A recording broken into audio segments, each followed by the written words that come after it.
Fala pessoal, tudo bem com vocês? Bora falar do Timão? Ó, o Maicon tá fora da temporada. Vou te contar detalhes sobre isso. Será que o time vai atrás de um volante? Tem sondagens por Carlos Miguel. O goleiro pode deixar o clube sim na metade do ano. E os bastidores políticos do clube borbulhando, fervendo. Chega mais, eu sou o Chico Garcia, inscreva-se no canal e vamos juntos!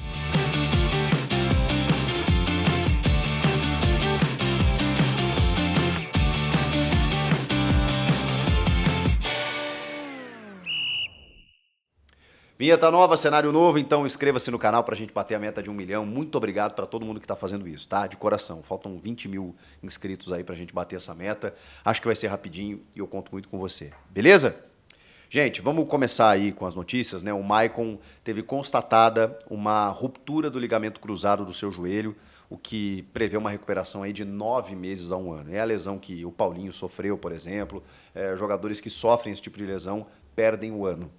Infelizmente. A gente está no mês de abril, o Maicon não joga mais esse ano pelo Corinthians. E ele tem contrato até o final do ano, né, de empréstimo, então isso vai ter que ser rediscutido. Tem a questão da legislação, né, que ele precisa estar recuperado em contrato, então daqui a pouco o Corinthians e o Shakhtar vão entrar num acordo para que ele jogue depois até a metade do ano que vem, depois se decida o que fazer, para que ele consiga se recuperar. Toda sorte e toda a força para o Maicon aí, não é fácil. O cara já estava com uma lesão muscular, né? Voltou e quando voltou ele machucou o joelho. Preocupa, evidentemente, né? Preocupava e agora veio a informação constatada. A grande questão, ele era o titular ali do meio campo. O Breno Bidon entrou bem e o Antônio Oliveira estava usando muito o Fausto Vera.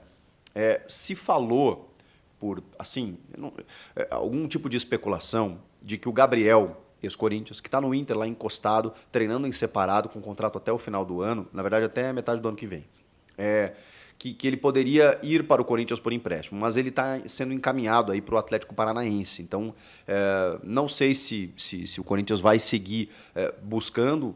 Acho que a repercussão com a torcida também não foi muito boa, mas ele está muito próximo de fechar com o Atlético, então muito difícil que ele volte ao Corinthians nesse momento, tá? Só para a gente pontuar aqui, até essa sexta-feira, né, o Corinthians teria dentro da janela brasileira para fechar com algum jogador que disputou estaduais, que está em algum clube aqui dentro do Brasil, se não, só na metade do ano. Vamos falar de uma informação exclusiva do meu amigo João Paulo Capelanes, que está em férias até e publicou um vídeo no canal dele, só você seguir aqui no YouTube, canal do Capela, sobre o Carlos Miguel. É uma informação que vem depois do Cássio ter falhado nos 2 gols sofridos do Corinthians para o Juventude e obviamente, já de um tempo em que parte da torcida, em que algumas pessoas ligadas ao presidente querem ver mais de Carlos Miguel no gol do Corinthians. A gente sabe que o Carlos Miguel sempre deu conta do recado, é um goleiro jovem e está sendo preparado para suceder Cássio quando ele se aposentar.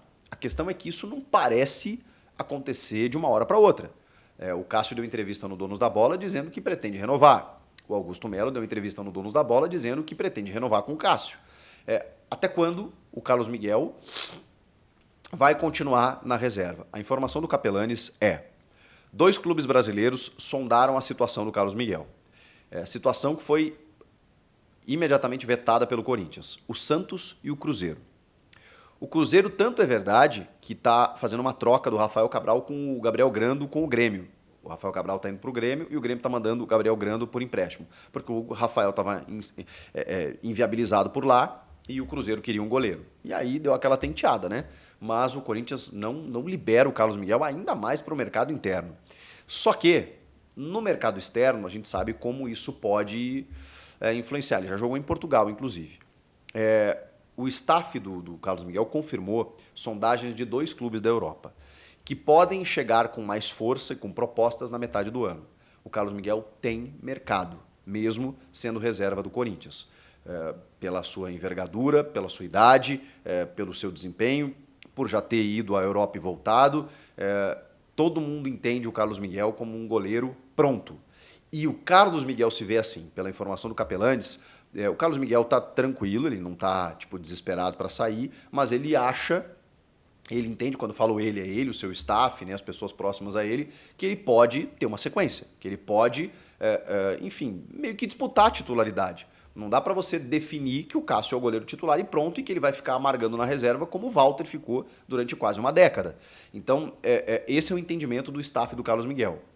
Muitas vezes, tá? Não vou aqui questionar a informação do Capelantes, porque essa informação chega mesmo e se chegasse até a mim eu teria divulgado.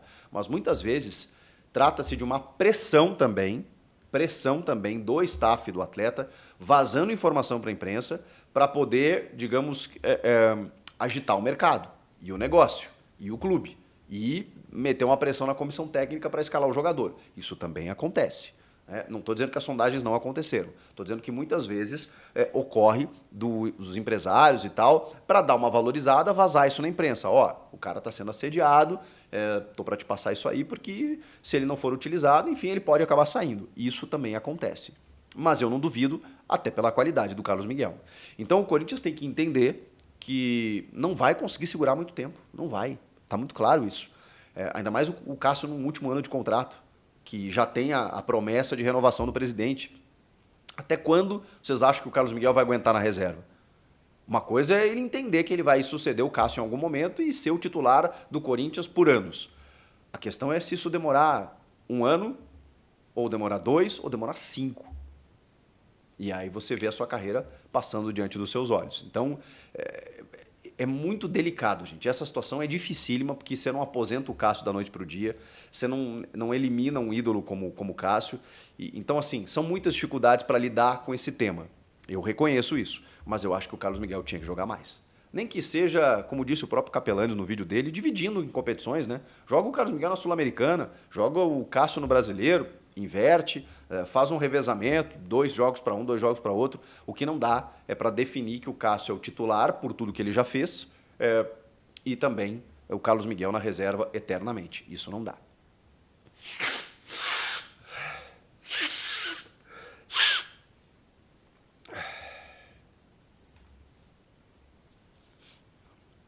Para fechar a informação,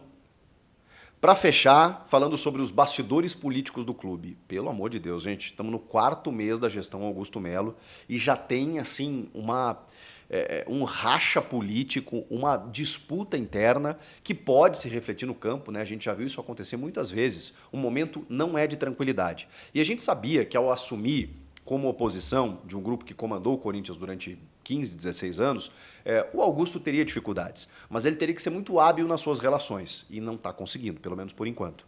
O diretor de futebol escolhido por ele, o Rubão, ele tem dificuldades porque no seu histórico tem lá o ano do rebaixamento do Corinthians em 2007.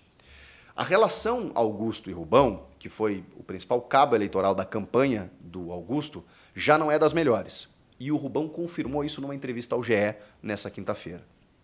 Ele falou que houve um afastamento físico, não emocional, que as pessoas viam eles sempre juntos, que agora eles não estão tanto assim, que isso não existe um racha, mas ao mesmo tempo eles divergem em algumas situações. Ele confirmou que há divergências.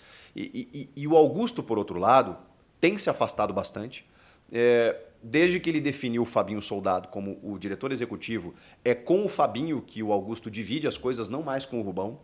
No começo do ano, o Rubão cometeu algumas barbeiragens, né, com o Mateuzinho, que treinou uma semana no Corinthians e teve que voltar, com o Matias Rojas, que acabou acionando o Corinthians, inclusive, por justa causa, né, e pediu a rescisão imediata. Outras questões, assim, né, que o Rubão acabou descontentando o Augusto, e com a famosa frase, né, do acabou a farra de Palmeiras e Flamengo. Inclusive, o Augusto foi questionado sobre isso, não sobre o Rubão, tá? Sobre a frase, recentemente, acho que no Donos da Bola, inclusive, do Neto, pelo Pedro Ramiro, e ele disse assim, bom, quem falou isso que arque com a responsabilidade. Ou seja, o Augusto ainda se incomoda dele ser questionado sobre isso de algo que o Rubão falou. Então o Rubão cometeu muitos equívocos no início da gestão e o Augusto ficou descontente com isso, além